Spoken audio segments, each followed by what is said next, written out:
आज आपण उदगीरच्या किल्ल्याला भेट देण्यासाठी आलेलो आहोत। उदगीरच्या शिवाजी महाविद्यालयाचे प्राध्यापक डॉक्टर अनंत शिंदे सर या ठिकाणी आपल्याला मार्गदर्शन करण्यासाठी उपस्थित आहेत।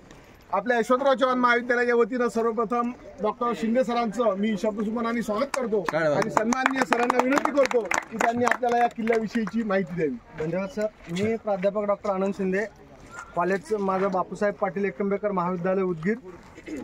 गेल्या 25 वर्षापासून या भूमीशी नातं आहे आणि गेल्या 12 वर्षापासून मी हे काम करतोय।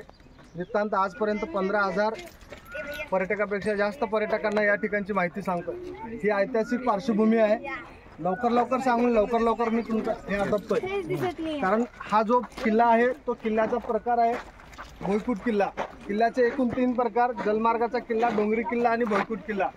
आणि तिसरी गोष्ट जी आहे, या किल्ल्याची ऐतिहासिक पार्श्वभूमी तुम्हाला सांगतोय, कारण या किल्ल्यापासून जो परिसर आहे तो परिसर इतिहासाच्या दृष्टिकोनातून अत्यंत महत्त्वाचा आहे। कारण 57 किलोमीटर अंतरावर हट्टल हे गाव आहे, जिथे की ऐतिहासिक शहर म्हणून ओळखलं जातं। तिथं 5 मंदिरं आहेत जे ऐतिहासिक चालुक्य काळातील आहेत। आणि त्याचबरोबर इथून 90 किलोमीटर अंतरावर असलेला बिदर आहे, जे की बामणशाहीचे 5 तुकड्या झाल्या। 5 तुकड्यापैकी 5,000 तुकड्या आहेत, त्याच्यापैकी 1 तुकडी म्हणजे बिदरची बरीचशी आहे, इथून 90 किलोमीटर अंतरावर आहे। त्याच्यानंतर चालुक्य काळातील 3 चालुक्य जे बदामीचे चालुक्य, कल्याणीचे आणि वेंगीचे चालुक्य, त्याच्यापैकी 90 ते 95 किलोमीटर असणारं बसव कल्याण हे कल्याणीचे चालुक्य इथंच आहे, जवळपास 90 किलोमीटर अंतरावर।